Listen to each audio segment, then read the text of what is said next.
ಹೆಂಗಸರು ಸಂಭೋಗಕ್ಕೆ ಕರೆಯುವ ಸೂಚನೆಗಳು. ಭೂಮಿಯ ಮೇಲೆ ಹುಟ್ಟಿದಂತಹ ಪ್ರತಿಯೊಂದು ಸಕಲ ಜೀವಿಗಳಿಗೂ ಹಾಗೂ ಮನುಷ್ಯನಿಗೂ ಸಂಭೋಗದ ಮೇಲೆ ಬಯಕೆ ಉಂಟಾಗುತ್ತದೆ. ವಿಶೇಷವಾಗಿ ಹೆಂಗಸರಿಗೆ ಬಯಕೆ ಆದಾಗ ಈ ರೀತಿಯ ಸೂಚನೆಗಳನ್ನು ನೀಡುತ್ತಾರೆ.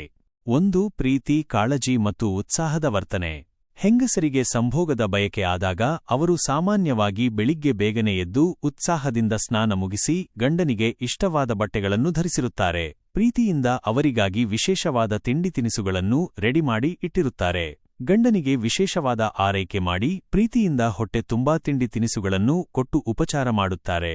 ಆಗಲೇ ತಿಳಿದುಕೊಳ್ಳಬೇಕು ಅವಳಿಗೆ ಸಂಭೋಗದ ಬಯಕೆ ಆಗಿದೆ ಎಂದರ್ಥ. ಇಲ್ಲಿ ಪ್ರೀತಿ, ಕಾಳಜಿ ಮತ್ತು ಉತ್ಸಾಹದ ಭಾವನೆಗಳು ಅಡಗಿವೆ. 2. ಗಂಡನನ್ನು ಬೇಗ ಮನೆಗೆ ಕರೆಯುವುದು. ಮಹಿಳೆಯರಿಗೆ ಲೈಂಗಿಕ ಬಯಕೆ ಆದಾಗ ಅವರು ಸಂಜೆ ಗಂಡನಿಗೆ ಮನೆಗೆ ಬೇಗ ಬರಲು ಹೇಳುತ್ತಾರೆ. ನಿಮಗಾಗಿ ವಿಶೇಷ ಅಡುಗೆ ರೆಡಿ ಮಾಡಿರುತ್ತೇನೆ, ಇವತ್ತು ಬೇಗ ಮನೆ ಕಡೆ ಬನ್ನಿ ಎಂದರೆ ಅವಳಿಗೆ ಸಂಭೋಗದ ಆಸೆಯಾಗಿದೆ ಎಂದರ್ಥ. ಇಲ್ಲಿ ಆತುರ ಮತ್ತು ಪ್ರೀತಿಯ ನಿರೀಕ್ಷೆಯ ಭಾವನೆಗಳು ಅಡಗಿವೆ.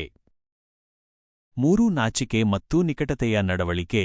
ಹೆಂಡತಿಯಾದವಳು ಪದೇ ಪದೇ ಗಂಡನ ಮುಖದ ಮೇಲೆ ಕೈ ಆಡಿಸುವುದು, ನಾಚಿಕೆಯಿಂದ ಹತ್ತಿರ ಬಂದು ಮುಖಕ್ಕೆ ಮುಖ ಕೊಟ್ಟು ಮಾತನಾಡುವುದು, ನವಿರಾಗಿ ಮುಗುಳ್ನಗುತ್ತಾ ಗಂಡನ ಜೊತೆ ಹುಡುಗಾಟ ಆಡುವುದು ಮಾಡುತ್ತಿದ್ದರೆ ಗಂಡನಿಗೆ ಬೇಗ ಅರ್ಥವಾಗುತ್ತದೆ ತಮ್ಮ ಹೆಂಡತಿಗೆ ಸಂಭೋಗ ಮಾಡುವ ಬಯಕೆಯಾಗಿದೆ ಅಂತ.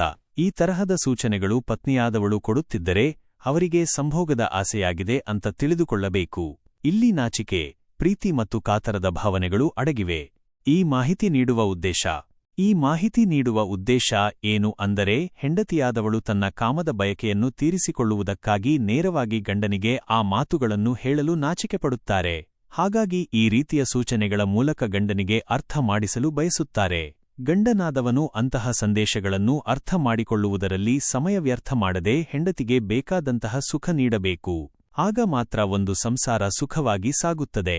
ಈ ರೀತಿಯ ಸೂಚನೆಗಳನ್ನು ನಿಮ್ಮ ಹೆಂಡತಿ ನಿಮಗೆ ನೀಡುತ್ತಿದ್ದರೆ ನೀವು ಬೇಗ ಅರ್ಥ ಮಾಡಿಕೊಳ್ಳಿ, ನಿಮ್ಮ ಹೆಂಡತಿಯು ನಿಮ್ಮ ಬಳಿ ಸೇರಲು ಬೇಗ ಹಾತೊರೆಯುತ್ತಿದ್ದಾಳೆ ಎಂದು. ಸಂಜೆ ಕೆಲಸದಿಂದ ಬೇಗ ಬಂದು ರೂಮಿನಲ್ಲಿ ಆಟವಾಡಿ ಅವಳಿಗೂ ಸಂತೋಷವಾಗುತ್ತದೆ. ಈ ಮಾಹಿತಿಯು ನಿಮಗೆ ಇಷ್ಟವಾಗಿದ್ದರೆ ನೀವು ಮೊದಲ ಬಾರಿಗೆ ನಮ್ಮ ಚಾನಲ್ನನ್ನು ನೋಡುತ್ತಿದ್ದರೆ ಸಬ್ಸ್ಕ್ರೈಬ್ ಮಾಡಿಕೊಳ್ಳಿ ಹಾಗೂ ಹೆಚ್ಚಿನ ಮಾಹಿತಿಗಾಗಿ ಬೆಲ್ ಬಟನ್ನನ್ನು ಕ್ಲಿಕ್ ಮಾಡಿ ಹಾಗೆ ಒಂದು ಲೈಕ್ ಮಾಡಿ.